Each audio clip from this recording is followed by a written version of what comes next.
Hi, and welcome to another episode of Hot Takes with me, the Silver Fox. This is a very serious video. The other day I was speaking to Leslie Roberts.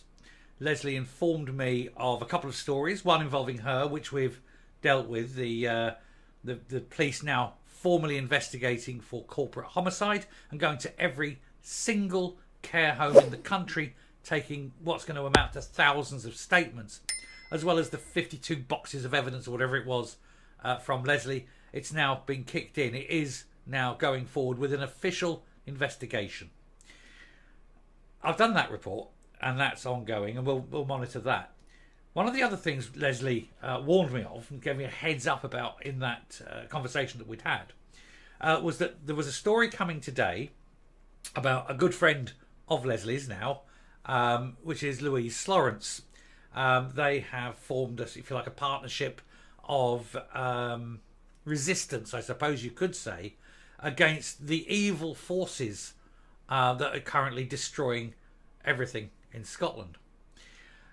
Louise, her husband Andrew, he was a close aide of Sturgeon's. He worked very closely, was involved in the early days of the whole of this COVID saga. Then, unfortunately, he contracted COVID and he went into hospital, and then he died. He didn't die of COVID. He had other issues, but it was during this COVID time. Now, Andrew left behind a laptop and a mobile phone. And so he would have been in part of, or a lot of, or some of the various WhatsApp groups. And those messages would have been on his laptop and on his phone. And chances are, with him being, first of all, in hospital very ill, and then subsequently dying, that those messages were never, ever deleted. And so this technology of his represents really the last hope, the last easy hope for the truth to come out. Louise Slorence had this phone and this laptop for quite some time. And then she handed it over. And I'm not criticising the woman. She probably didn't realise how awful these people are. But she handed it over to them last year. To the SNP, to the government, going towards the inquiry that was announced. Now, with the news of what's happened today, I think it is now quite clear that there is a massive crime at the heart of this, and there is now a conspiracy to cover this crime up. Because that mobile phone and that laptop, which were handed over, which she handed over with a receipt, and was told that she informed them that there would be messages on there, it was very important and that it must be investigated. Oh, and all the assurances come over. It's funny, isn't it? Because now, oh look, it's gone missing. The phone, nobody knows where the phone is. The laptop, nobody knows where the laptop is. The phone and the laptop, which will have all those messages, all that evidence, turns up missing. Isn't that very, very weird and very, very suspicious? He died in December 22, 3 years ago. And that evidence now, which they knew would have to be released, has been disposed of. It's quite clear there's a conspiracy, and that this is another aspect of a massive, massive police investigation that must take place, that must become evident and immediate, and that people will need to be held responsible. And I think people will need to go to prison for a long time. This is now so bad that this government has got no legitimacy whatsoever, when it is now clearly, deliberately destroying evidence. We'll take a look at this story, but it's enough, I think, to bring down this government. Here goes. So SNP government lose phone with vital COVID messages on in its latest unacceptable inquiry scandal. The one phone they feared the most, because Andrew will not have been able to delete all the information, all the messages, all the WhatsApps, all the emails. Nothing would be deleted. A man who was very, very close to the heart of all the decision making. The people who would discuss things around him, the messages they'd send him, all of it on that phone. The most vital piece of evidence, the thing that could put the likes of Freeman and Sturgeon in prison for the rest of their lives potentially, if, as we think, they are guilty of mass murder on an industrial scale. And the one vital piece of evidence, the key piece, suddenly, magically, inexplicably disappears. The Scottish Government has claimed it cannot find key civil servant Andrew Lawrence's phone and can't access his laptop, despite potentially vital messages about its COVID pandemic response being on them. Really, can't find. Oh dear, how very convenient. The one thing that would put these potential murderers behind prison for the rest of their unnatural lives suddenly disappears. Do we believe it? Do you believe it? Does anyone believe it? No. No, we don't. Westminster needs to get involved. They need to get something like the Metropolitan Police in there and to arrest every single one of them.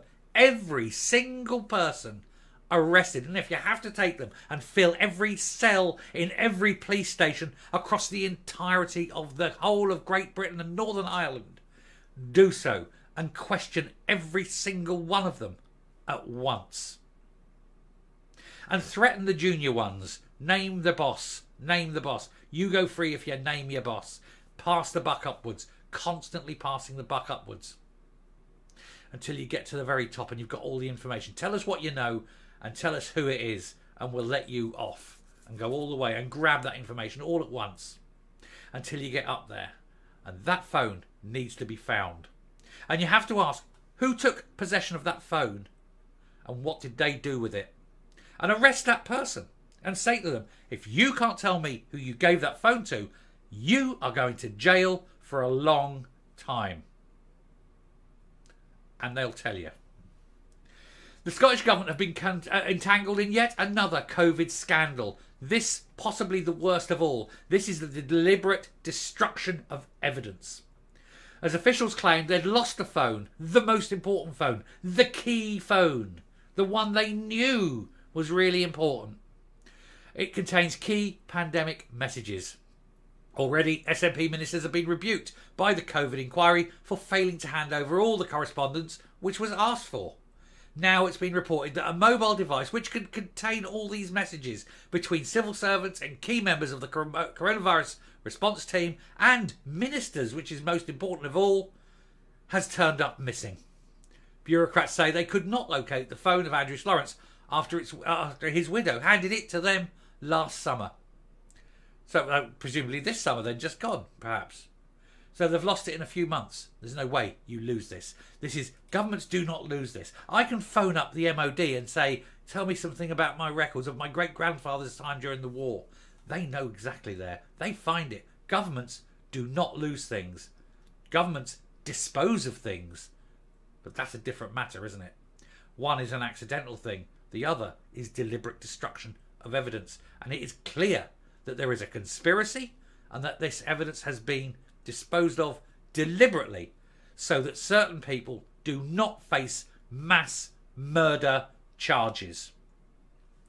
Humza Yousaf and Shona Robertson have already fought off a vote to refer themselves for breaching the ministerial code after being accused of lying to MSPs about the instructions they received. I'm not accusing them of lying.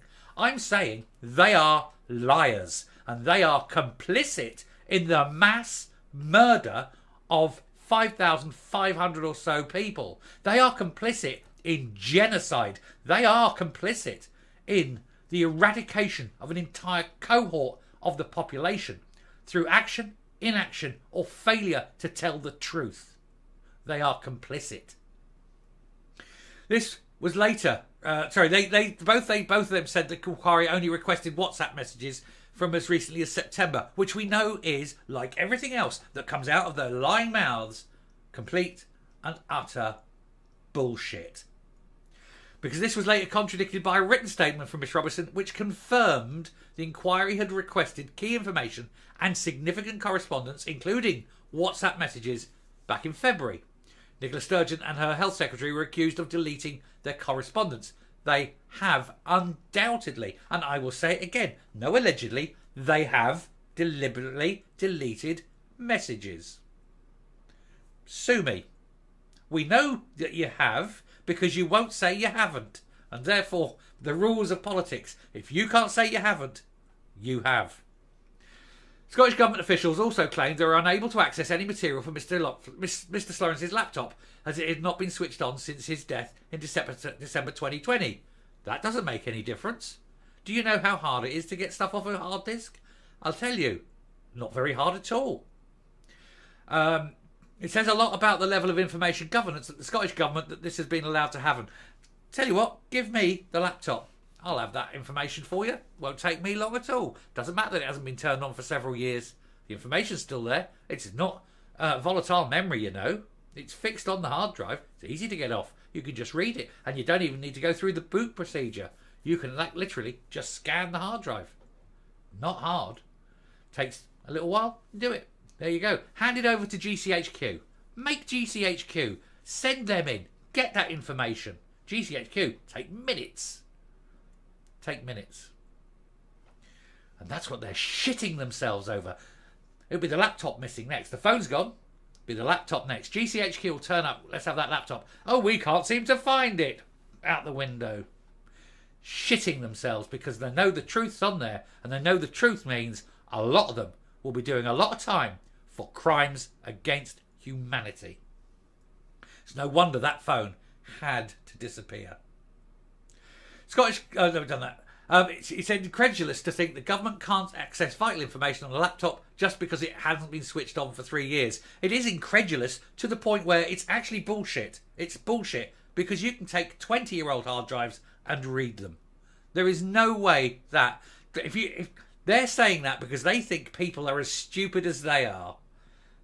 People are not as stupid as they are. It would take minutes to crack that hard drive. Dad of 5 Andrew, 49, was a key member of the COVID response team, but died from the virus. He did not die from the virus. He died with the virus, maybe, but it was the cancer that killed him. Anyway, he said that she, Mrs. Lawrence, Louise, said that her husband was in regular communication with the likes of Sturgeon and Yousaf and Freeman and the National Director Clinical Director, Leach by name, very apt name. If his devices can't be found or turned on, vital evidence may not be passed the inquiries. Don't need to turn it on. Give me the laptop, I'll give you the information. Anyone reasonably confident and knows what they're doing with computers can do that. Doesn't need to have power, doesn't need to be switched on for 3 years. Bullshit argument. They're shit scared, and that's all this is. Fear. That laptop will disappear now. But that phone, find out who she gave the phone to, go to that person, who did that person give the phone to, and follow that up. And any person who fails to give you the answer, arrest them, charge them, jail them. They'll name names. I would take these people, I would take them off to somewhere in the middle of the Highlands, a little shack somewhere. I'd get the information out of them, and it wouldn't take long. Let me tell you, it wouldn't take 10 minutes. I'm not a doctor, but I know where to... I know where the pain bits are. Scottish Labour Deputy Leader Jackie Bailey said it is simply unacceptable for the SNP to withhold information from the COVID inquiries for vital information stored on mobile devices to have gone missing without explanation. Beggars belief. It doesn't only beg a belief, it's illegal. A crime. This is a deliberate crime. Somebody has decided to hide that information deliberately because they know people will be going to jail. And this needs a Nuremberg trial. And at the end of it, it needs a Nuremberg solution. They need to be dragged out, stripped naked, made to walk down the bloody Royal Mile with a woman with a drum going, shame, shame, shame. And people in the crowd throwing dog shit, human shit, any bit of trash at them. I've seen Game of Thrones. That's what that woman deserves. All of them deserve it. And then when they get to the end, none of this, oh, you can go home now. No, show them. Show them the rope.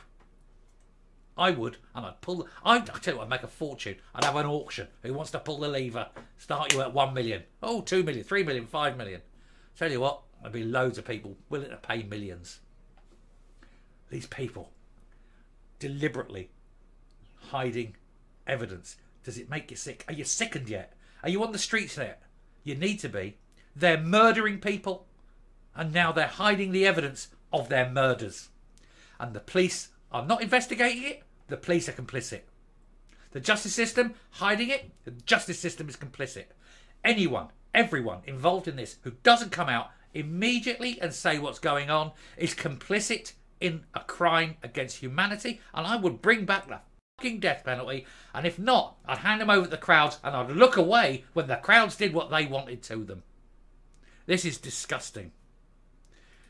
Miss Lawrence previously accused the SNP executive of playing fast and loose with information in the last few months of her husband's life. And in a statement she said the laptop should contain much of the basis for government decision making during 2020, from emails to documents and from planning to final policy. As a shielder, Andrew was not in the office for the most part up to his death in December 2020. Water cooler conversations could not happen. His work mobile could provide insight into that type of chat. And so that, of course, is why the mobile phone had to disappear. It had to go. And then they're lying also about a laptop that they say they cannot read.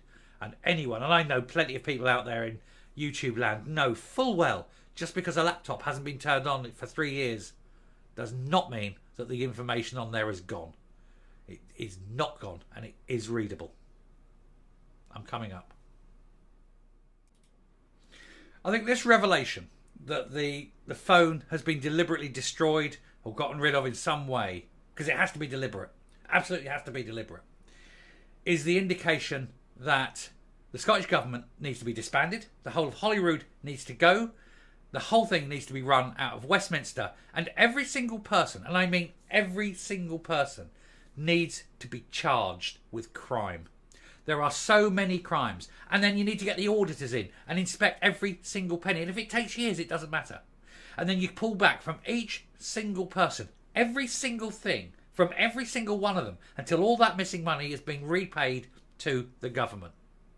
And if they lose their house and their spare house and their second spare house and their car and every bit of clothing they have and every bit of jewellery they have, everything, and they're left on the street with the clothes they stand up in, that's it. And I don't care. And they can go forth and make their start in life again. Because they've caused so much misery for other people. They think they're going to get away with it. And the sad thing is, the worst of it is, they may well do so. Unless there is mass action by the people.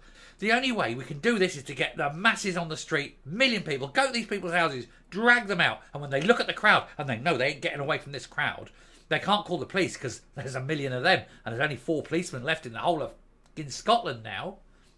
They've destroyed the police. The police ain't going to come to their aid. What are they going to do? They'll have to tell the truth. They daren't, because the crowd will be looking at a lamppost. But I'll tell you what, only takes a couple of them, 2 or 3, and the rest will start telling the truth, quick as you damn well like. Don't do this, by the way. Please don't do this. I wouldn't be able to live with myself if someone did that. I'll stop now. It's so anger-inducing, and I didn't mean to this one to be anger-inducing, but this is what they do. It's so blatant. The conspiracy is so blatant, and that's what they're doing. Till next time, stay safe, stay well, and remember, these lying, murdering bastards will get away with it if you let them.